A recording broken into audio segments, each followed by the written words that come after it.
Hello. Hi. Namaste. Namaste. I hope that everybody can hear us well. We hope so too. It takes some time. Usually there is a delay of a minute, something like that. But we welcome everybody. What do you think? Shall we start with chanting Om? Always the best. And we're actually in Israel right now. We've been here for a week. And it's so beautiful in Israel. People greet each other with Shalom. And Shalom has Om in it. Shanti is peace, Shalom is peace, and there's Om and Shalom. Wow. So this is very beautiful for us to be actually greeting each other with Om everywhere you go here. So we start with the mantra Om 3 times. Let's just close our eyes. Just take a moment to take a deep breath.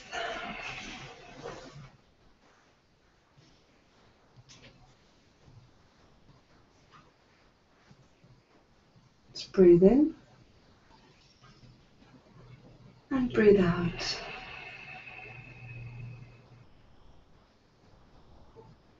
And breathe in.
That's it, really. That's all your questions answered already. It could be the beginning and the end of our hangout with Om so beautifully. And yes, we were blessed to have you here in Israel for the last week and 2 days, almost 10 days. Tomorrow will be your last day, and thank you for coming to Israel. Thank you for being hosted here in this hangout. And we have so many people with us that ask a lot of questions. And the idea here is to really share with our listeners, the one that has participated in those 21 days meditation spirit of mantra, really share with them, first of all, and many people that do the mantras are asking, what is mantra? Where does it come from? It's a good place to start. Yeah. Well, you know, the first thing about mantras really to know is that they're scientific. I think you would say scientific.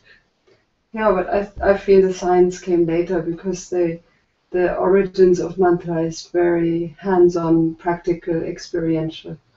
You know, that's just imagining wise people sitting in, most probably either in caves in the Himalayas or on the mountain tops in meditation, and the silence is overwhelming and the meditation is deep, and then they are in tune with sounds that come to them that create certain spaces for them, you know, certain responses. No? Yeah, responses, and so they open certain channels for them, those sounds, and they tune into those sounds, and they come again and again in meditation. Maybe even the different saints and rishis realize, wow, we're hearing the same sounds, you know, that have the same response. So that's where the science comes in.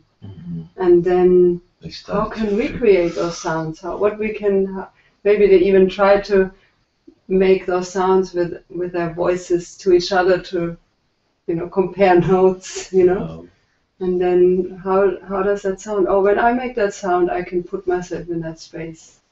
So it feels like they received them and then they recreated them with their voices, and then that's what's become Sanskrit and a mantra. And also you should say about the amount of cycles.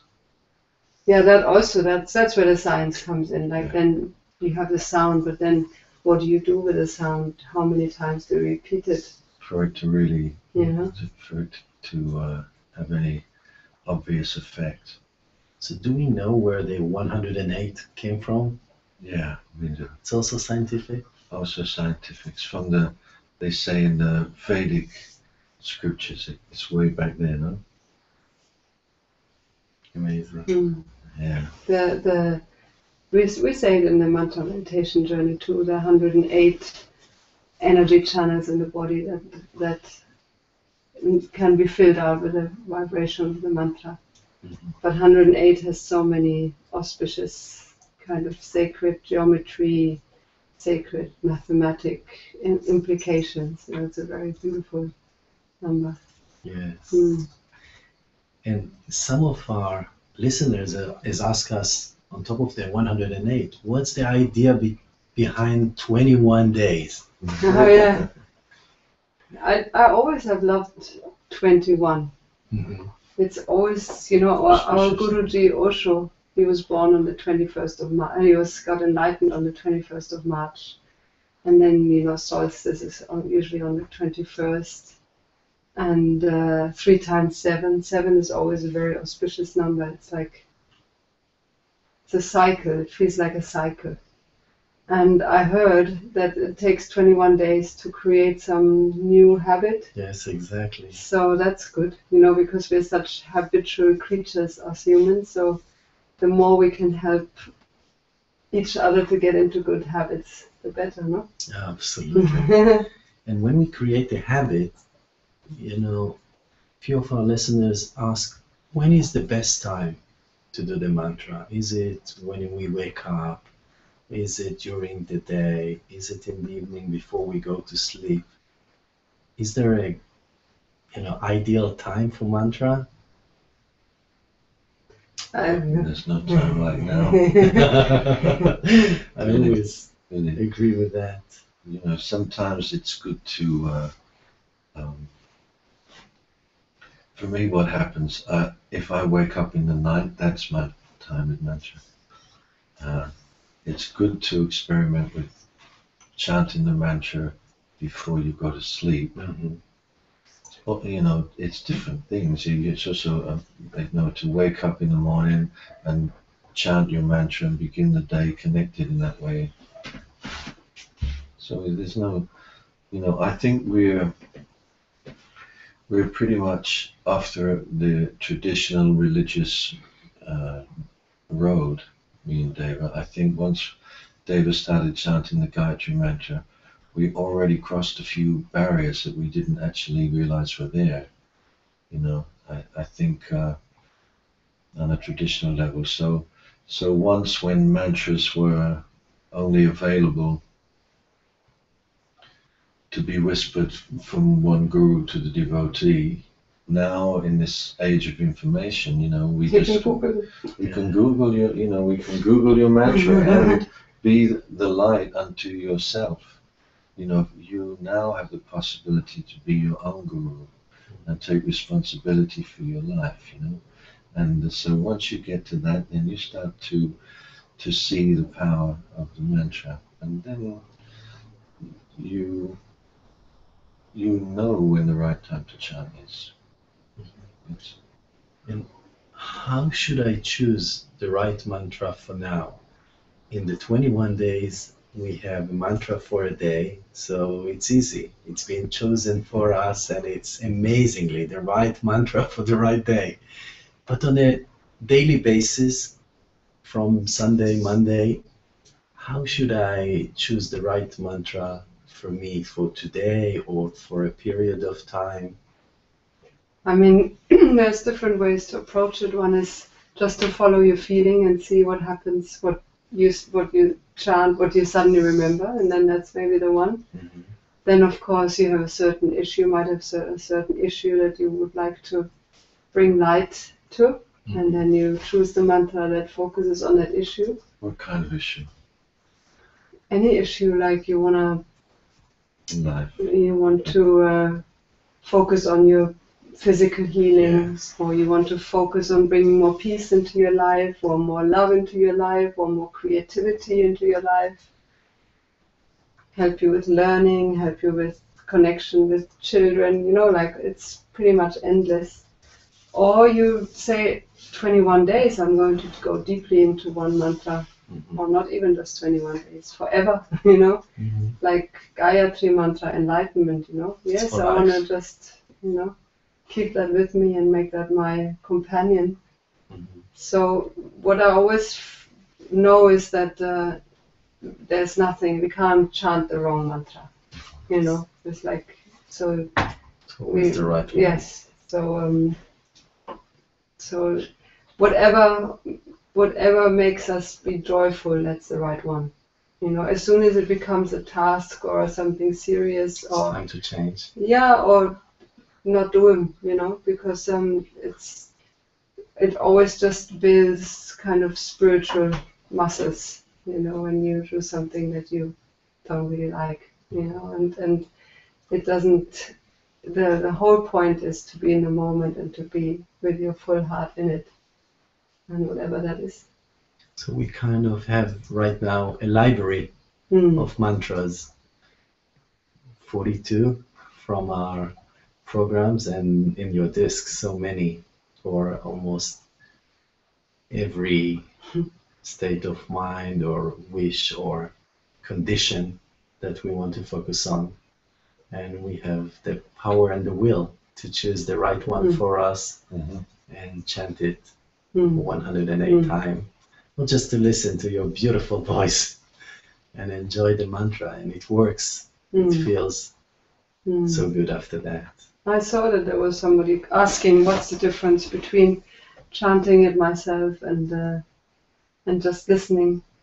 Some of the ones we chose, they were just too much to remember so quickly. So it's beautiful to listen and just really feel the vibration of the sounds within, and be as much as we can be present with that. That's totally beautiful.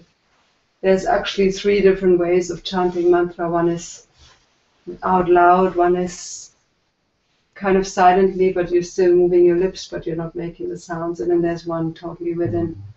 And there's certain, they say one is stronger than the other, but that's also something to experiment with and see how it feels. But especially when we choose one mantra, it's beautiful to keep that mantra all day with us, not just 108 times. I mean, 108 is kind of minimum dosage, Wow.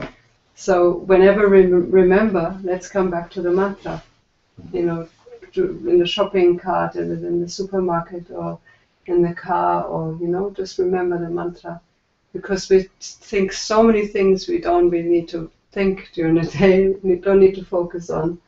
So when we remember, let's focus on the mantra. Well, that's one of the reasons we put melodies to the mantras, so that they become like like songs that you hear on the radio or something. That you're walking through the supermarket, and suddenly you realize you're singing when you're looking for study, and you're actually connected with the goddess of compassion while you're walking around the supermarket. So the melodies also, they play a kind of a role, of course, but when we chant them traditionally, the melodies become less important, and then it's more commitment needed. The first step is the melodies somehow, because they easy on us, they help us to sing, they help us to move into the mantras. But the next step is to really explore, and that's what we discovered. Now we really love to chant these mantras 108 times with audiences, and you know, before we would introduce this concept in a concert by chanting one mantra for 108 times and using that now as a meditation. Now this year we're able to spend 30 minutes in that space of just, okay, let's go into it now. You know, we've made that step, now we can go deeper. And of course questions arise. You know, you have many questions. We were looking on our computer before we started, and there were many questions, and we were talking about how it's possible to answer everybody's question. And of course, it's not going to be possible. But the messages and the questions really touched us. There's some very powerful questions, and if we don't get to answer your question tonight, what we want to suggest you do is to go to our website and send us your question, and we will do what we can to Here is one question. you.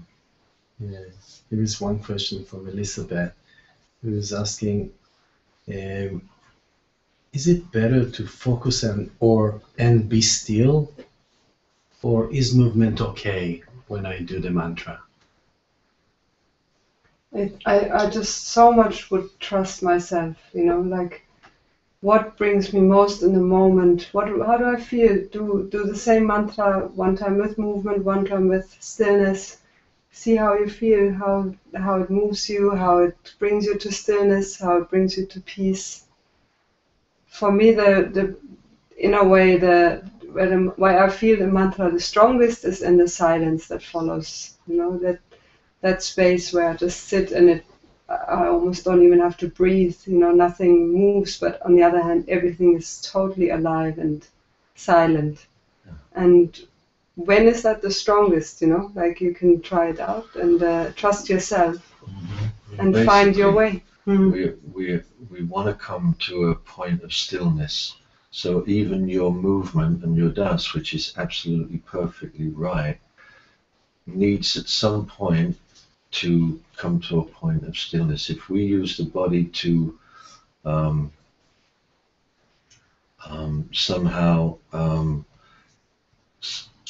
it's difficult to sit silently for a long time without moving one limb, without moving anything. It's difficult, and but it's necessary. And this dancing that you dance eventually will lead you to a still point. So dance until you cannot dance anymore, and then you will find a still point, and that's where your dancing is going to lead you. The movement will lead you. Mm-hmm. There is another question from Michelle, who is asking, why does it feel much better or powerful knowing we are all doing the practice together? I saw that question. Hi, Michelle. I think it's because we still need that little reminder from the outside. You know,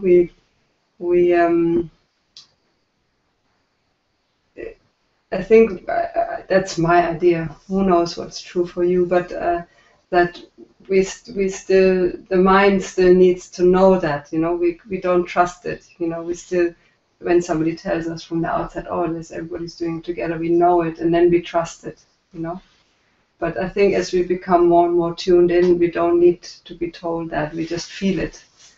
Do you know what I mean? Like it's the same with the mantras. You know, once we get more and more tuned in, we actually don't need somebody telling us what they mean because they are what they mean.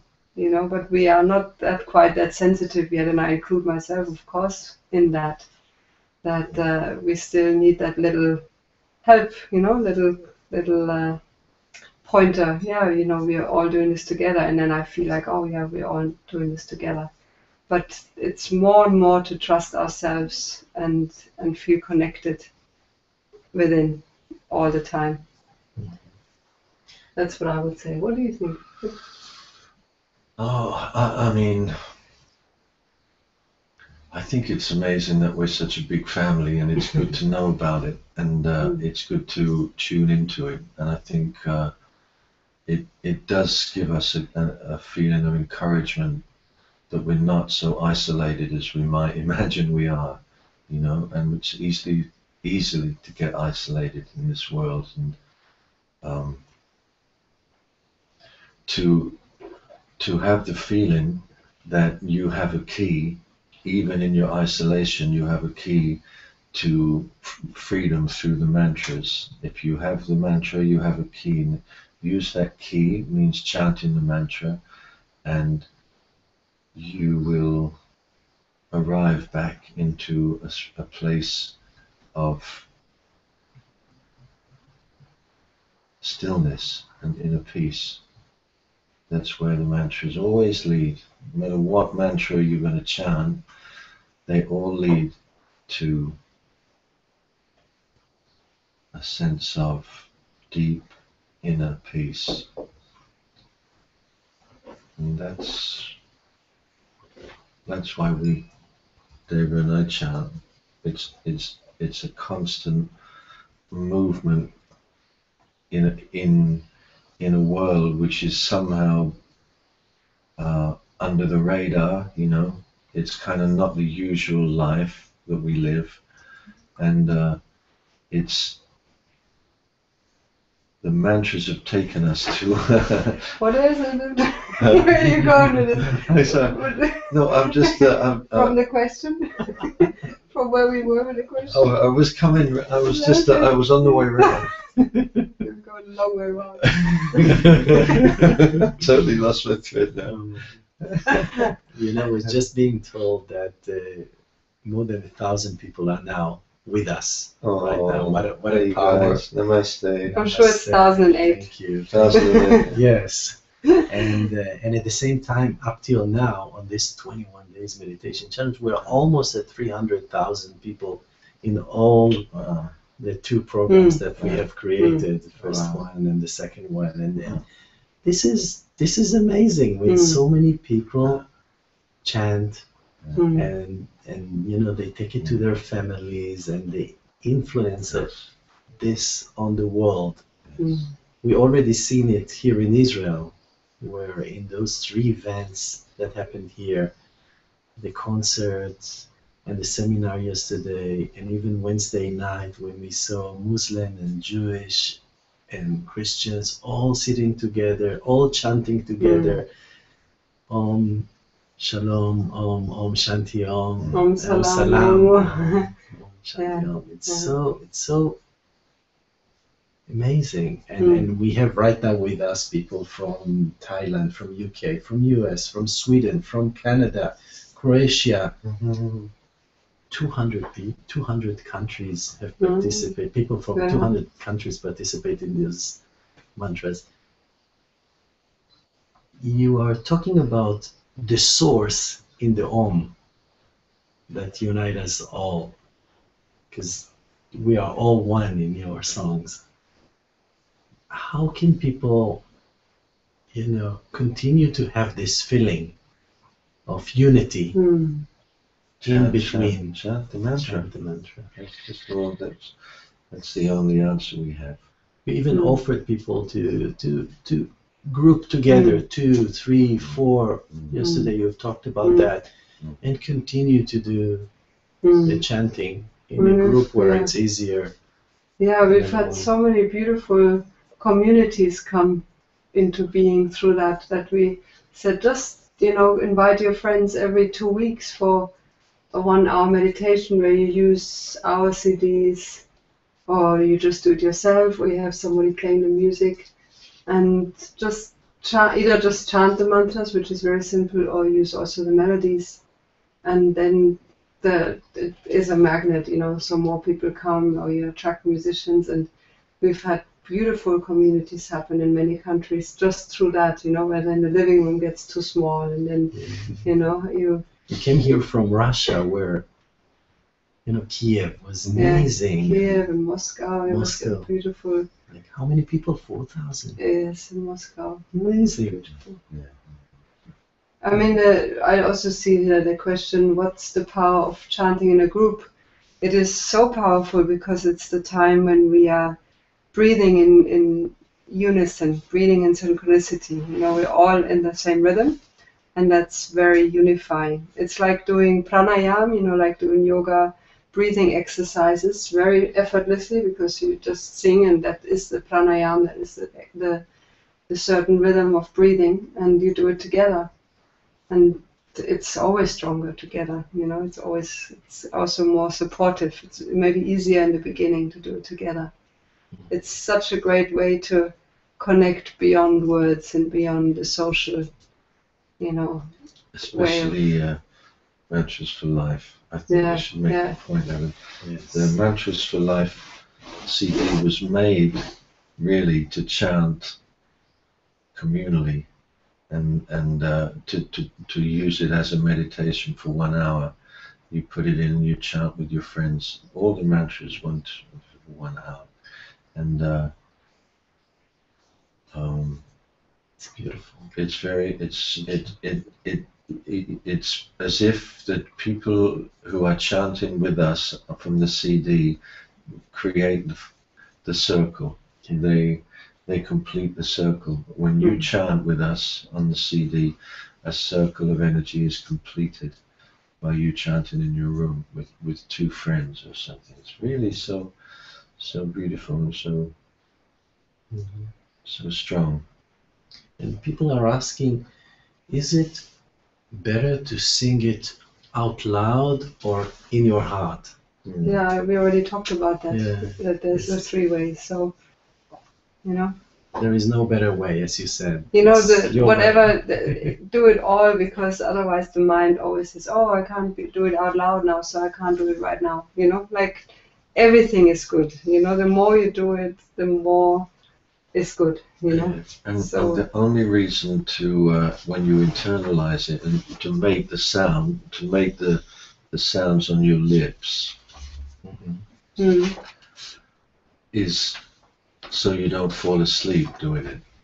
You know, so that because again, if you can actually internalize and feel the mantra without moving your lips and still stay present, that's another aspect of it. You know, and that's what happens to me now at night time. If I wake up, I can hold a mantra, and which is very good for Deva because it means I don't wake her up.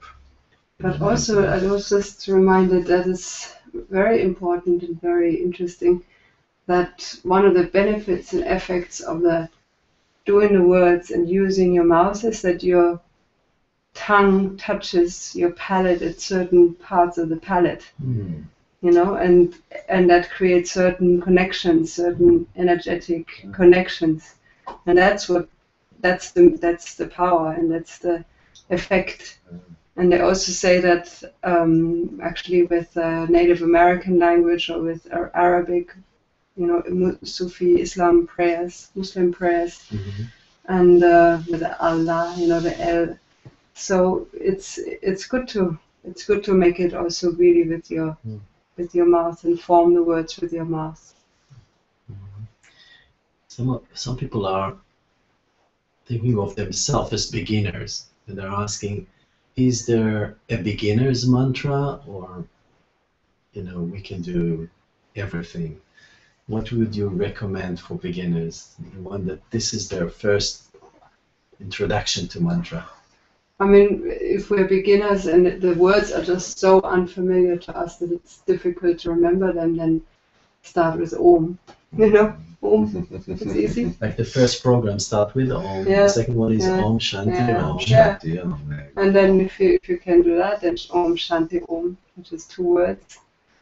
And then Om Shanti Om means peace. Yes. Shanti is universal peace. So if you chant Om Shanti Om, you can pretty much start there and end there also. Yeah. Yeah, so it's... And at the same time, there are people that are asking, how can people dig deeper if they have been doing mantras for a while? What is the next step for them? Yeah, there is a beautiful, powerful website and a training program. The website is sanskritmantra.com, and it's by Thomas Ashley Farrand, who has left his body, and his wife Satyabhama Ashley Farrand. She's still holding the flame and teaching, and they have created a beautiful mantra teacher training, that goes very deep. And that's one way. Then there's, of course, so many books. He has written, Thomas Ashley Farrand has written quite a few books on mantra. He's a Vedic priest. He's American. He was an American guy, but really totally deep studied into the Vedas and mantra. And then on YouTube, once you start the search, you definitely find the answers. Shivananda Yoga uses a lot of mantra for every day, for any yoga class that is really thorough and whole and doesn't just focus on the physical or hatha yoga. They will always include Sanskrit mantra and hopefully include the meaning behind it. Jiva Mukti yoga goes very deeply into mantra and into Sanskrit, learning Sanskrit. Personally, I haven't learned Sanskrit. I don't know Sanskrit. So whatever you do is fantastic, is amazing. For me, I just learn words and it feels natural. And I have huge respect for anybody who learns it, and there's great ways to do that. Some people are asking about the effect of healing, of cure, if they have cancer, if they have lung issues. It is a common thing right now to sing a mantra for a specific issue in your body. Yeah, I saw that question for the lungs, and I actually looked it up because I didn't know it. And it's a Mercury mantra, and Mercury is connected to the lungs, and the mantra is Om Buddhaya Namaha, Om Buddhaya Namaha. And there's 3 healing mantras that are part of the journey. There's Om Shri Dhanvantre Namaha, which is, I salute the divine celestial physician, Om Shri Dhanvantre Namaha. Then there's one that was part of this journey, Om Triambakam Yajamahe Sugandhim Pushtivardhanam Urvarukam Iva Vandhanam Mrityo Mukshiyam Amritat, which is for healing and immortality, to get in touch with our eternal self. And then there's a Tibetan Buddhist one, Teata Om Bekanze Bekanze Maha Bekanze Bekanze Ratsa Samudgatis Oha. So they are 3 very powerful healing mantras. And again, there I would just go with my feeling, which one do I like to chant, which one makes me happy to chant. And what was a big key for me was to realize that healing doesn't mean I just chant the mantra and then I'm healed and I don't need to do anything else but chant this mantra. Actually, the mantra can open an energetic space that you are receptive to to healing, which can come in many ways. Maybe it's a pill, maybe it's a healing modality, maybe it's a certain healing practitioner, it's a certain path to healing. So to stay open to however the answer comes, it doesn't come, comes in mysterious ways. So it's a support, and then it can make the space. And in some traditions, students are getting a mantra from their teacher. And is it a good thing to receive your personal own mantra and chant this mantra, or do you advise people to combine your personal mantra with all the variety of mantras that exist in your CDs? I think we would not interfere in that situation. If somebody has been given a mantra by their guru, that's the end of the story, unless they decide otherwise. I don't think there's any advice there. If people have a mantra from their guru, then good luck, you know, got lucky. All blessings. All blessings, Yes. yeah. Yes. This is nice because a lot of people are looking for personalized mantras, but you know they can go either ways. Each way, if it's their way, that's the right way. So that's good. That's good. What is your favorite mantra? The one that you connect the most from your heart? Is it Gayatri for you? Yeah, it's Gayatri. It feels home, you know. It feels like it's just I'm in it, or I'm swimming in it, or something. That's somehow what it feels like. Since Deva rediscovered it, we've sung it almost every night. Yeah. I mean, almost, because we've sung it for the last 23 years at must be on practically now every event we've ever played at. So the Gayatri has been with us through now at least 20 years, and it's just magically transformed our lives. Really amazing. I hear from your stories that new mantras arrive even in a taxi. It's amazing. From Singapore. Yeah. Singapore airport. How does it happen? I don't know. What happened? I think the taxi driver, when you open, and somehow the taxi driver wanted to sing his favorite Buddhist mantra to us, and it was beautiful. You know, when you're ready, the teacher appears. That's the thing. Amazing. Amazing. And every year you bring new mantras with new songs and new music. Is there unlimited mantras, or is it? I think there's unlimited expression of the mantras. There's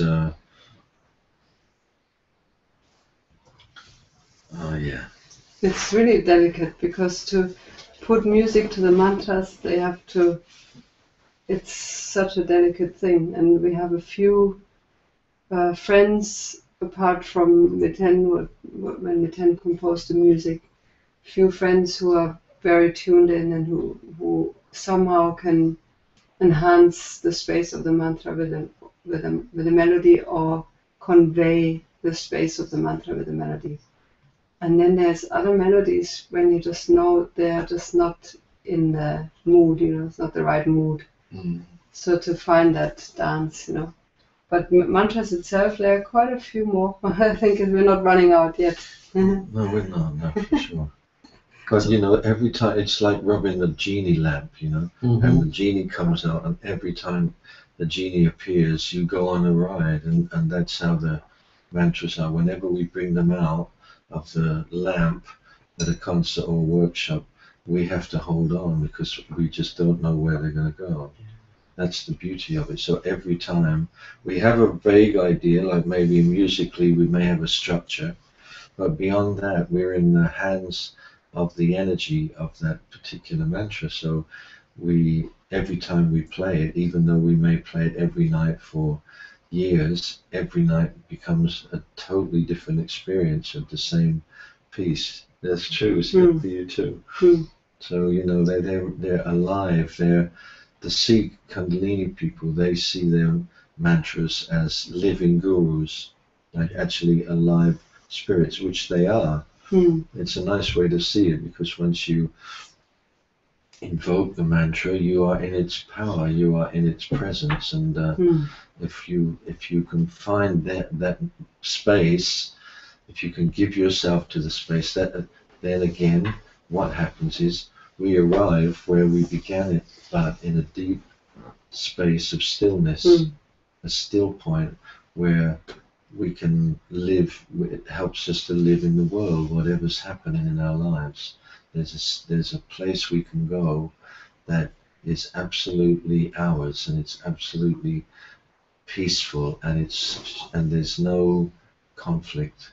That's where we want to live, and that's what the mantras can do. They can help us into that very, in a way, very personal place, because nobody can touch you there. It's your sanctuary, but at the same time, that feeling in your sanctuary, what makes us one is that we all feel the same thing there. In there, that's where we're one. So the next question, and you almost answer it, is how does it affect you personally, but also together in your togetherness? Well, I think I feel absolutely supported by existence. I just cannot imagine anything else that I would want. So it's a good place to find myself, and I'm very, very grateful that the journey has led me here, and mantras have become my friends. So lately I've been saying to people, make a friend with a mantra. Make friends with a mantra. Because then you're there, it's there for life, It's a friend for life. Sorry, Deva, what were you going to say about that? I'm interested, I really want to know. What do you say? About how they change our life? How they affect us, yeah. I just feel my whole life is just such an amazing experience. From the dishwashing to the emailing to the laundry to the sound check to the concert to the silence after the concert to the going to sleep to waking up the next morning doing the same all over again with a little bit of airport and check-in kind of sprinkled on top. And I love every moment of it, and I feel that's the flowering of all the meditation, all the mantra, and all the blessings from being in this world for so long. I just see there's another there's another question. That's Don't a you good ever one. get angry? Did you see that? That's a very good one, because I can share. First of all, they say, you look so peaceful. Do you ever get angry? And how do you cope with that? Cope with Ask that. Miten how he copes with me. I can share with our listeners that a week ago on Friday, you arrived to Israel and the instruments didn't arrive with you. And you stayed calm. It's amazing. Yeah, no, I do get angry. I get outbursts of anger that are very intense, which then can, I think in 23 years you can at least remember 3 or 4 full-on very big outbursts of anger. Yeah. And they come very quick, and they're so intense that I can't do anything about them. And I've thrown things around, and I've shouted the worst thing I thought I could shout, which I'm not going to repeat here, with a German accent, which makes Miten laugh. And then it just also disappears very quickly. Also because people ask how are you guys together? Are you always happy? And we are really pretty much always happy. And yes, there are moments when we are in disagreement, and they are luckily only moments. They kind of come and go very quickly. Sorry, an Indian accent helps to get out of seriousness. Really? Yeah, it just brings a sweetness. An Indian accent has something so sweet, and then the heart opens. And then that's the secret. So some people really think that your background is that you were born in India, but you always share that you were born in Germany. But from childhood, mantras were part of your life, even before birth. Yeah, it was just my father who was very eccentric and very unique, and he just went so deeply into his search, and he just did so many things to such an extreme level. And one of them was mantra, and he had heard somewhere it takes 3 hours before the mantra really works, before you really feel the effect. So for 10 years he got up every morning at 2 a.m. and walked for 4 hours chanting mantra till 6 a.m. Wow. And then he went to bed for another 2 hours or so. And I think he did all the discipline that I don't have. He did for me. I hope I'm kind of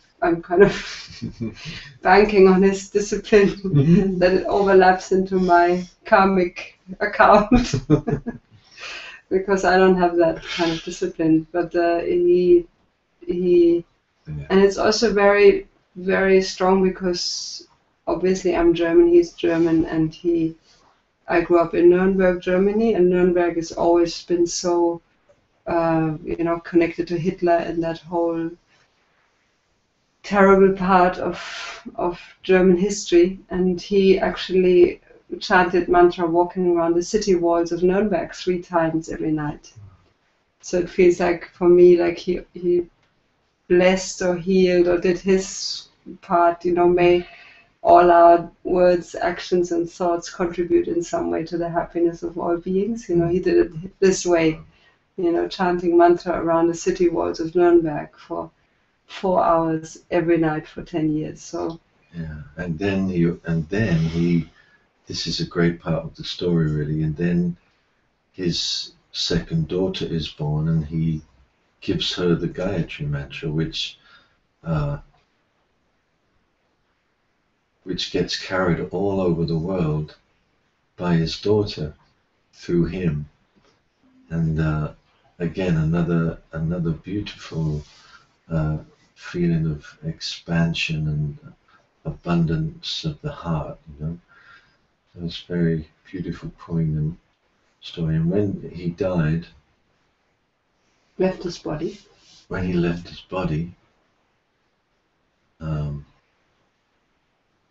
Deva was chanting the Gayatri to him, which was what happened when Deva was born. He was chanting it to her as she was taking her first breath, and the last thing he heard was Deva chanting it to him. She moved on. So Wolfgang is a very special part of our life. Very strong man.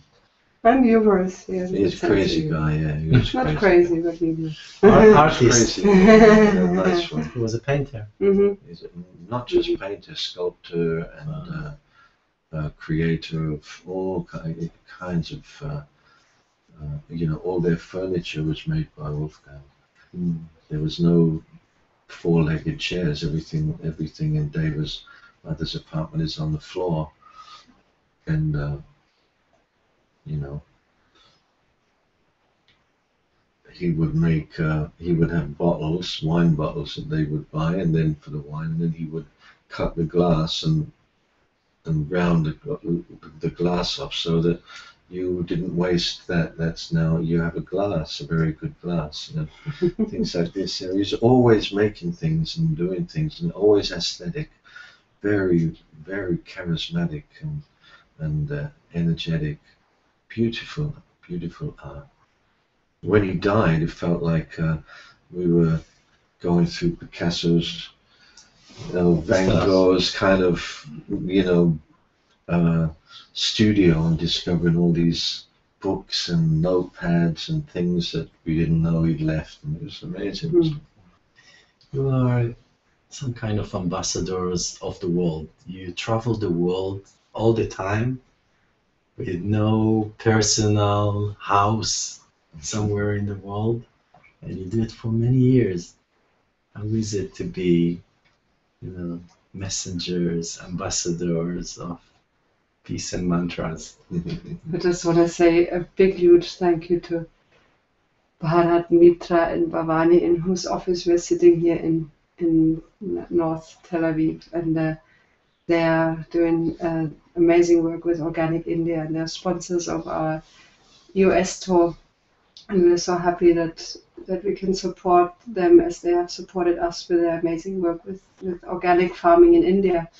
And that's how we move around the world, that we have such incredible friends who let us stay in their places. And I never forget our friend Donald Epstein from, I don't know how it's called now, network chiropractic, it's not anymore called that.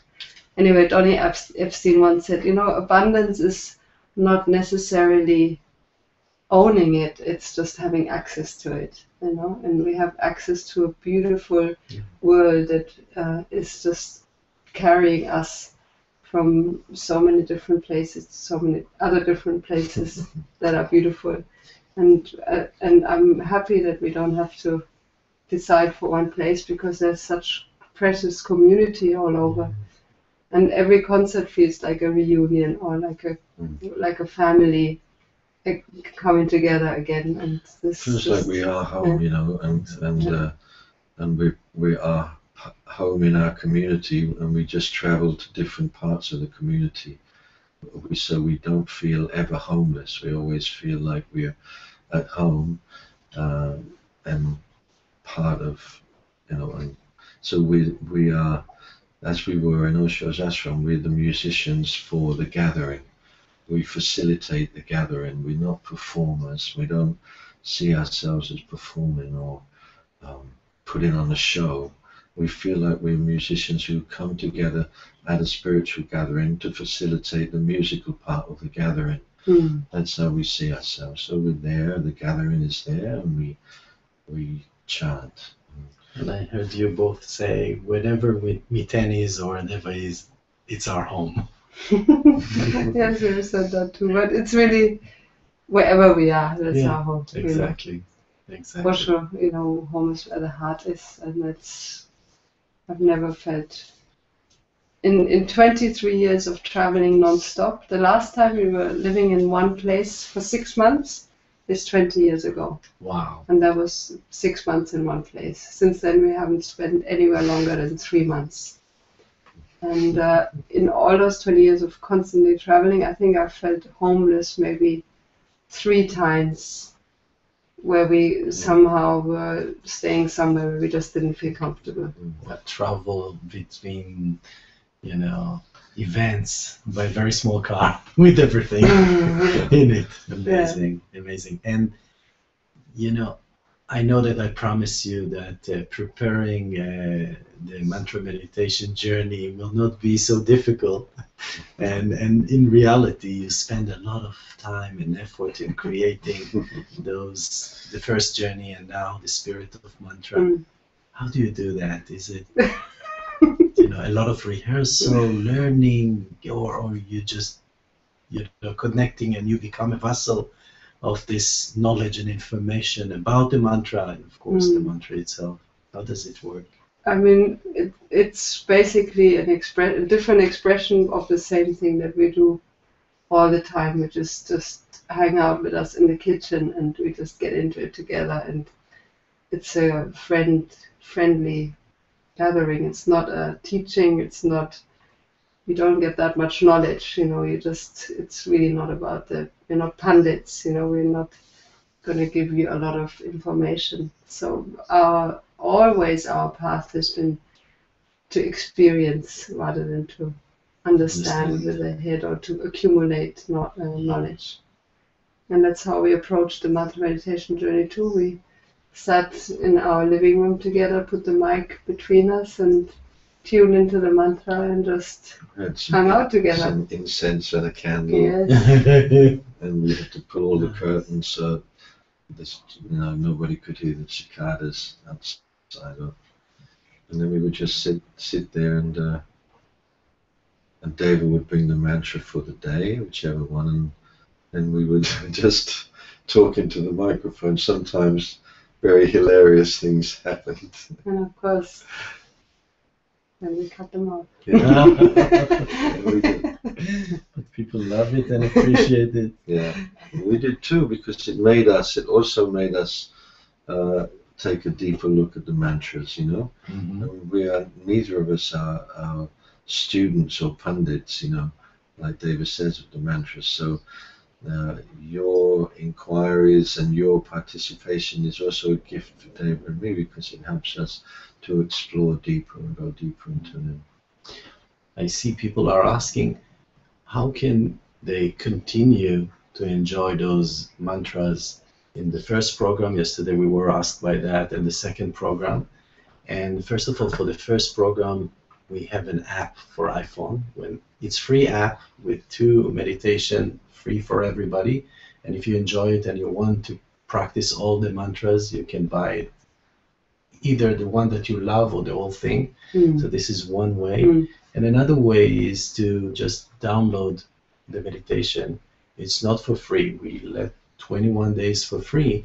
But if somebody wants to own it, like a CD, the whole MP3 of the 22 or the 44, we have those offers in the site. Just click on download or own the meditation, and you can all enjoy it for the rest of your life. And this is an amazing opportunity. Is there a message that you have to the world on top of the mantra? You know, peace, or it's not a conscious message. It's not something. It's not really something that we say, this is what we want to share with the world. But we feel like we're throwing seeds. We feel like we throw seeds, and we watch the seed take flower in people's hearts.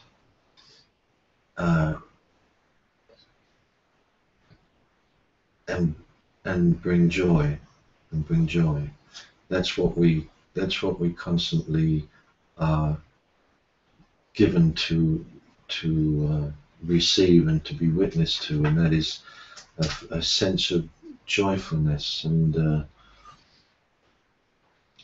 gratitude, not to us but for life. You know, there's a feeling of, wow, this is amazing, I'm alive and I'm here and I'm chanting mantras with Deva and Miten and all these people around, and the night is good and I feel rich and I feel abundant, and so you know, that's why we travel. It's because we feel those things.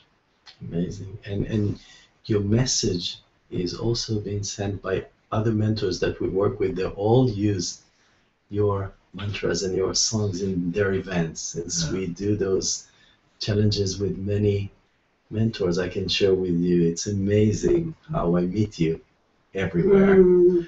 This is beautiful. I know that you are right now in the middle of a tour. What's next? Tomorrow, the day after tomorrow, Netherlands?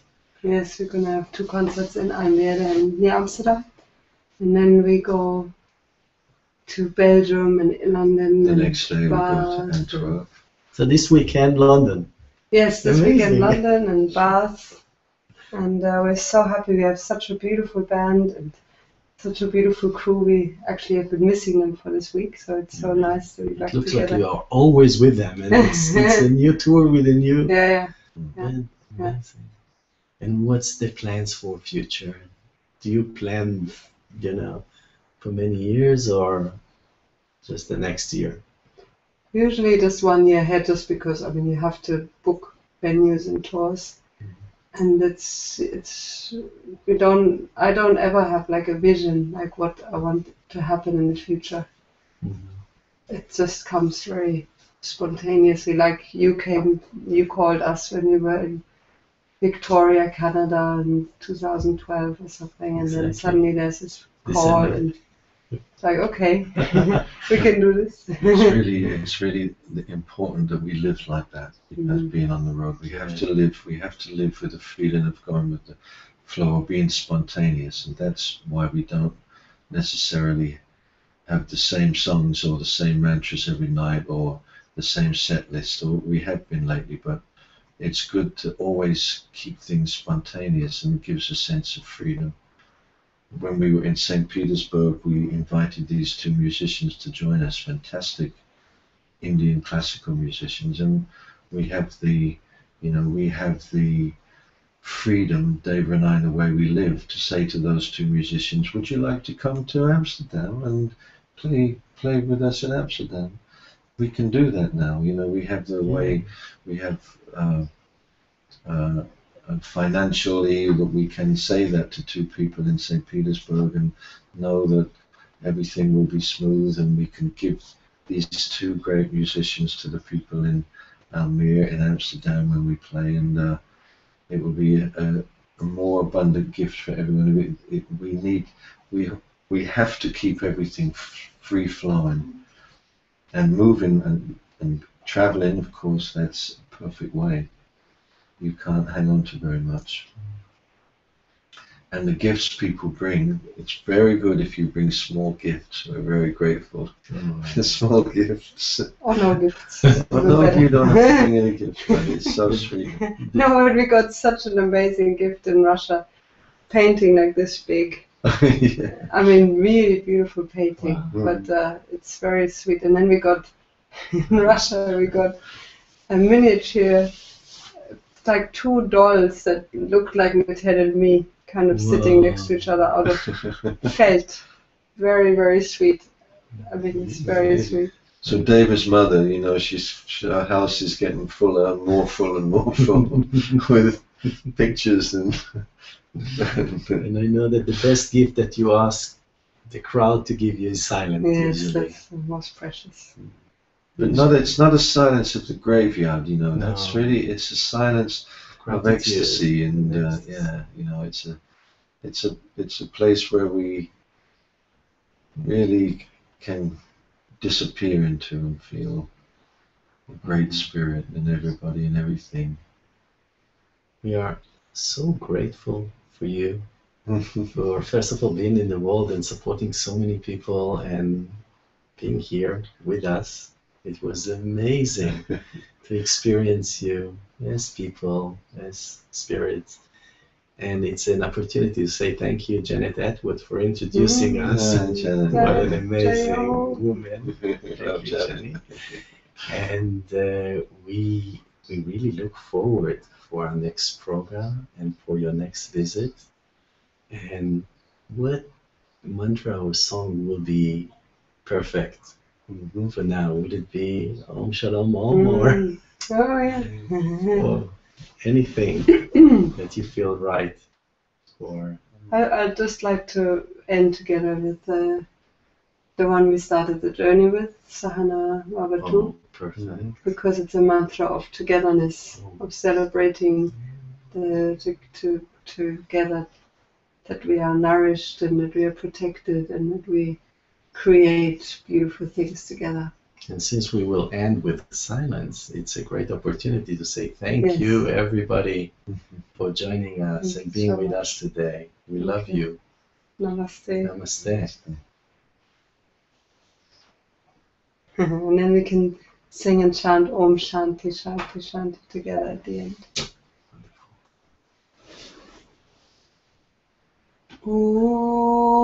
Om Sahana Vavatu Sahana Bhunaktu Sahaviryam Karavavahe Tejasvina Vatitamastu Ma Vitvishavahe.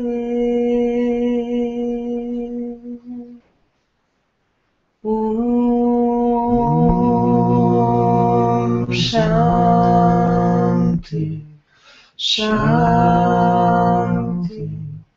Shanti.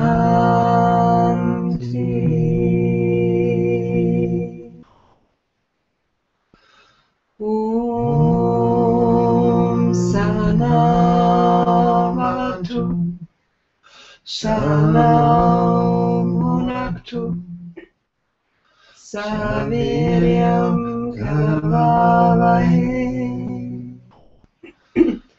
Tejasvina Vatitamastu Ma Vitvishavahe. Om Shanti Shanti, Shanti.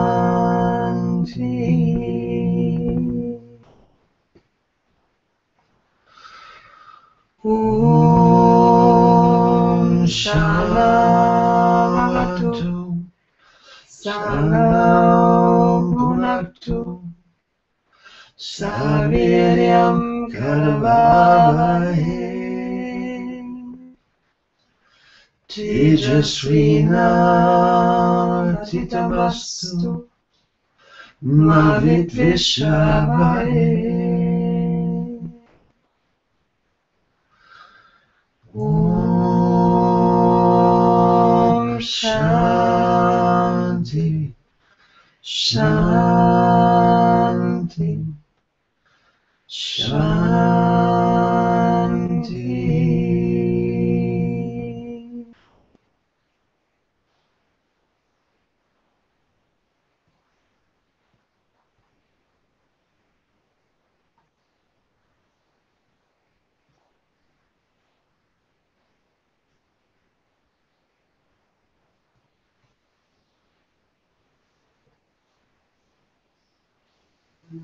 Namaste.